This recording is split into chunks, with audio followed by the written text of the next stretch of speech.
Hi everyone, I'm Carly from Lulaland, and today I'm going to be chatting with Marc Ashton, who is quite an intimidating person to interview because he's a journo. He comes from a journo background. He's a financial journalist. He's done some work with Fin24. He was the editor of FinWeek. And now he's the founder of Decusatio, which is a financial problem-solving platform. And he works a lot with entrepreneurs. In fact, he's an entrepreneur himself. So I thought it would be great to chat to Marc. Thank you so much, Marc, for taking the time. Carly? Thank you very much. Nice to see your face again. It's been a while. Yeah, we go back, but yeah. That's a whole other Zoom meeting. Exactly. Okay, cool. So Marc, the reason I really wanted to chat to you today was because at Lulaland, we obviously have a huge SME community, small business owners community. And right now, the world's kind of been turned upside down. And we're sort of in that phase, I think, going into level 4, where we're starting to maybe see a silver lining, maybe start seeing the light at the end of the tunnel. But the world is quite a different place. And so, I mean, initially I reached out to you and we kind of had some ideas about how we could really speak to business owners at this time. And one of the things that you mentioned was this idea of disruption and different ways of accessing the market. So I thought maybe to start the conversation, let's look at the idea of access to market and maybe just touch on what that means and how that's different to, say, access to funding or finance. Maybe that's cool. Okay. So, I mean, yeah, my background is financial journalism. I love kind of seeing these different kind of phases of the market coming through. I mean, I kind of cut my teeth during the 2008 financial crisis. And I remember going into the Bidvest building for their board meeting. And one of the directors of Bidvest said to me, you know, this is a little piece of history that you're never going to forget. This, you know, at that time, all the share prices were collapsing. The world was coming to an end. There was never going to be another day of positivity as far as we could see. It was just disaster after disaster. Banks were collapsing, and all the headlines were just about how this was just going to change the world as we know it. And I kind of start there because during that period, 2008 through to 2018, it actually turned out to be one of the single biggest wealth generation activities or times in history. And to me, that's the opportunity that's probably presenting itself again. We're going through this. There's a huge amount of overhaul, but there are so many exciting things happening. I mean, you can go back, you can look at Amazon, you can look at Netflix, you can look at Uber, all of these things that have been built there. But even like one of the cool stories that comes out of that generation was Domino's Pizza. And Domino's Pizza was actually one of the most successful in terms of share prices, outperformed Google, Facebook, Netflix, Amazon. It was just a really cool story. And, you know, the whole thing was the simplicity of making pizza. And they just got the basics right, found new customers, and reinvented the Domino's Pizza story. And another example would be Monster Energy, you know, as the drinks company. Also a significant amount of wealth. And interestingly, there's a South African connection to Monster in terms of some of their founding investors. And they became a major contributor, major player over that decade in terms of wealth generation. These were the new names that came through. And, you know, I mean, energy drinks. I mean, you know, how do you go and disrupt energy drinks? I mean, how do you disrupt pizza? They're very much the same formulas, but it's always just this thing of, hey, let's do things a little bit different. Let's see an opportunity where other people are seeing a crisis. And I mean, coming back to your original question was when I left MoneyWeb at the end of 2017, I was sitting in an industry that was getting hugely disrupted. I mean, we've just seen Caxton and Associated Publishing closing their doors, or at least on the print publication side of things. And my intent was kind of story-eyed. I was going to go and help SMEs go and raise finance. And you very quickly realize that everybody wants finance. Very few people actually qualify for it. And we started going down this journey of this access to market. How do you help a business go and find their first customer? How do you help them find their second customer? And the moment people stop sitting there worrying about how to go and raise money, but how to go and actually service a client need, you suddenly turn into the situation where you're addressing a market opportunity that's presenting itself. So, I mean, if you look at all these businesses that have now come out, they're selling face masks, they're selling sanitary equipment, they're selling all of this UV equipment to go and redo building. Like, people are adapting. This is what humans do. Believe it or not, we don't just like sit back and wait to die. We actually do some really fun things. And this is where I think the best opportunity is use this time to go and see, well, how do we go and disrupt the market? How are we going to find new opportunities to be able to get involved in? Yeah, definitely. I mean, even for me as a consumer, it's been really interesting to see some of the businesses that I personally have interacted with pre-COVID change and adapt and do something completely different, but within their same brand identity. It's been really cool to see that happen. Yeah, Um, absolutely. what is your, I mean, you are interacting with entrepreneurs and business owners. What is the general sense that you kind of get from them at the moment around what's happening with COVID? What's sort of the outlook from your So, perspective? so I think people are kind of sitting into one of two camps. One of the camps is I just give up. I just wait until the end of the crisis, and hopefully things get back to business as usual. On the other side, and we're actually seeing, I mean, this has probably been our busiest last 2 months. I mean, it's been fantastic for us. We've just seen a group of entrepreneurs who have said, hey, this is actually a very real opportunity for me to go and build it's the cheapest chance for me to get into a market. All I need to do is show a little bit of innovation. And while everyone else is hunkering down, we've got the opportunity to go and grab market share. And, there's actually some really cool stuff happening. A lot of guys are saying, well, how do we go and disrupt it? We consult to one of the law firms, for instance, and the woman who runs it says she's actually just so tired of being a traditional lawyer drafting contracts. And the last couple of weeks have given her a chance to step back and actually just go and look at herself. Like, how does she go and position herself? How does she market herself? It's this whole thing of work on your business, not in your business. And I think we get so obsessed on a day-to-day basis of just trying to tick the boxes.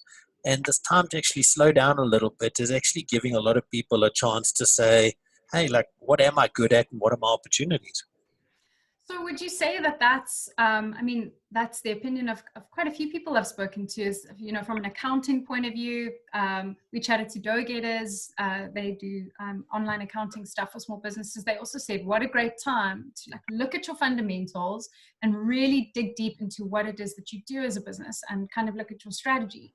So if you're a business now, and maybe you were in that original group going, oh, I'm feeling really hopeless, I'm just going to wait this out.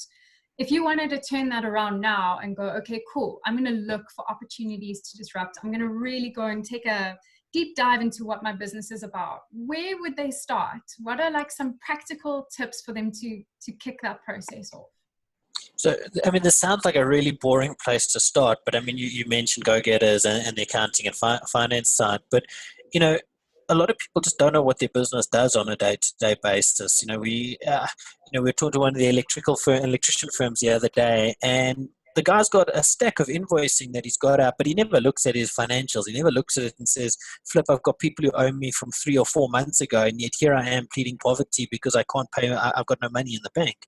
And if you look at a lot of these things that are in place at the moment, the debt relief funds, the UIF, the COVID funds, the Solidarity Fund, etc., they all require a couple of basic fundamentals. They require for you to have a registered business that is in good standing with SARS. So it gives you a good opportunity to go and tick those boxes. Mostly they need some form of financials, and they either need to be management accounts, annual financial statements, or audited financials. So, a lot of people, and I count myself as one of them, I'm slapcut when it comes to trying to do a lot of the admin things. But if I actually want to go and apply for all of this COVID funding or any of the UI funding or support funding, I've actually got to make sure those basics are right. And it gives me a foundation from which to make an informed decision. How much am I going to charge for my product? Can I bring people on? Can I incentivize people to go and sell a certain amount of product? And so it sounds like a really boring place to start, but I really genuinely believe that the majority of, there's a huge opportunity to get that side of your business right. And I mean, there's a lot of cheap funding out there at the moment. Enterprise development funds, but also things like CEDA and the IDC are offering funding for a lot of these goods these companies that are doing essential goods manufacturing, and they're charging somewhere between 2.5% and 5% interest, which, if you think about it, for small business funding, is probably the cheapest funding you're ever going to get. Government's trying to find ways to keep your business alive, and these funds exist. But if you don't have your basics and fundamentals in place, you are probably not going to get out the door. Then, I mean, the second thing is that, where am I going to find customers? And we, when you're a small business, we often, we're always chasing the next customer. But the best, easiest customer to always kind of service is the one who's done business with you before, because they trust you. There's a understanding of their business, and very often they look at you and they say, okay, well, you set the tone for me. You set the tone as to what our business relationship is going to be. And you say to them, all right, let's see what we can do. Can we work together? Can we share resources? One of our businesses involved in one of these shared office spaces, and all three of the entrepreneurs have gone back to the tenant and said, look, we're not using the space at the moment. We simply, it's illegal for us to actually be in the space. We can't do anything, but can we maybe subsidize the receptionist as an example? And, That's really cool. there's a ways to go and look at it, and everybody, there is a collaborative environment in the air at the moment. People do want to go and do things that are exciting. They want to go and say, well, how can we share the resources? How can we share the pain, but then also share the upside as we go along? And I think that maybe what this has kind of enforced on us is let's be collaborative. Let's go and throw out the ideas where profit is not the short-term gain, but the opportunity to go and participate and partner with people, where I do come up short. So if I don't have the accounting skills, can I go and partner with an accounting firm? If I don't have the sales skills, is there a better distribution channel? So I think those are the things that I would be kind of looking at and seeing where there's lots of opportunity at the moment. Yeah, I mean, we're seeing that already. I know a lot of sort of delivery services have partnered with other big companies. I think it was Pick and Pay that partnered with Bottles, so they could start, expediting their online delivery sort of plans and rolling those out. So yeah, partnerships and relationships are going to be very important in the next while. They always have been, but even more so now. Yeah, and I mean, maybe I can just touch on a very quick and easy example there. I mean, we do quite a lot of work with the Youth Employment Service, and so the Youth Employment Service is effectively trying to tackle this challenge of youth unemployment in South Africa. And at its core, it's a piece of BE legislation, but they've partnered with a whole lot of seamstresses to go and develop these face masks. And they're now looking, they've just done a deal with Uber, for instance, where all the Uber drivers are, they want to convince the new passengers to return to kind of using the Uber service, but also Uber Foods, Uber Eats and all of that. And so suddenly you've got a situation where township entrepreneurs are suddenly natural beneficiaries of face mask manufacturing. And it's quite significant. It's quite a significant investment when you think about the size of Uber and the impact on a very small on a community that would not typically get the opportunity to go and put an opportunity to go and do face masks for a multinational firm like Uber. So yeah, there are some very cool things that are happening out there. We just got to look for them. You've got loads of cool stories. Yeah, it's fun. I'm feeling super positive kid. now. I love hearing those stories. And I think there's going to be so many more, which is exciting. Yeah, absolutely. So if there's opportunities and there's things that we can proactively do right now, which is cool and exciting, are there any things that we shouldn't do? Some of my fundamentals just every day is I try to stay away from knee-jerk reactions. So I try to take a beat, assess things, and not react straight away. Those are normally when I make mistakes. So are there any sort of, these are things you can do, but what are the things maybe you should be more cautious of now at this time? So, I mean, I think we have a lot more spare time on our hands at the moment. We kind of sit there, and because we don't get external stimulation, we kind of turn to social media, and we turn to Facebook, Twitter, Instagram, etc. And it's very easy to get sucked into a lot of negativity and a lot of, we almost get information overload. We don't know what to believe anymore. One day I think that the lockdown should be lifted to immediately. The next I hear somebody's dying and we're all going to die and we've got no hope going. And, by the nature of social media, it's amplified all the time. It's just in your face. The intent is to try and drive engagement and drive this discussion, and bad news sells. If it bleeds, it leads. That's kind of the thing that is really a frustrating thing about social media. And because we sit there, we don't have the engagement that we would normally have of talking to actual people face to face. We find ourselves engaging more and more with that stuff. And I think that it becomes a very quick, you can very quickly allow it to drag you down. And some of the best entrepreneurs I engage with spend very little time on social media at the moment. They're not interested in debating whether or not it's right or wrong. They're just worrying about their own kind of patch of the business environment and saying that's these are the things I can control. There are a lot of things you can't control. You can't control what Cyril Ramaphosa is going to say tomorrow or next week or whatever, but you can control your relationships with people. And I mean it's a bit of a fun thing, and it started out as a bit of a joke, but most people don't believe me, but I've kind of gone without a cell phone for a year now, and it's people can't phone me. It's one of these incredibly frustrating things. Well, they believe it's incredibly frustrating because they can't phone me.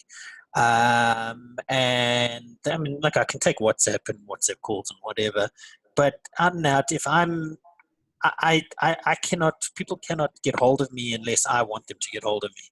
And it's become one of the most liberating things in my life is that I can kind of manage my own time. And so a lot of people said, yes, but then you're going to lose clients because clients can't get hold of you.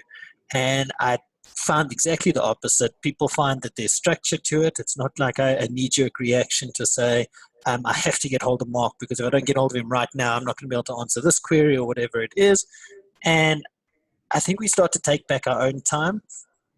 And I think that if the less ownership of your own time, the harder it is to actually kind of decide where you're going. I think that's the kind of core out of all of this, is that most people most people just become slaves to everybody else's kind of wants, needs, and demands. And it means that we make knee-jerk decisions when it's unnecessary. So, I mean, those are some of the things that I find are making a big difference in my life.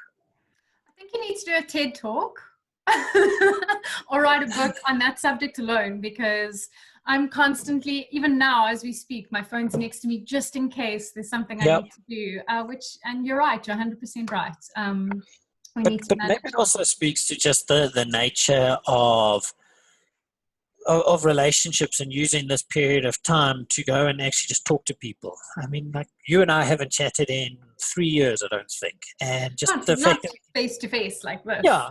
But like it's cool to just kind of chat a little bit and get a sense of what people's business is done with people at its core. And if we treat everything like disintermediate everybody through tech, I think we end up losing out on a lot of quality relationships. Yeah, I mean, even across the board in all industries, tech's obviously become a huge focus in the last decade or two. And it's amazing how it can connect you and bring you so much closer to your customers and your sort of colleagues, but it can in a lot of ways also distance you. And this has kind of put that in a pressure cooker. So yeah, it's interesting.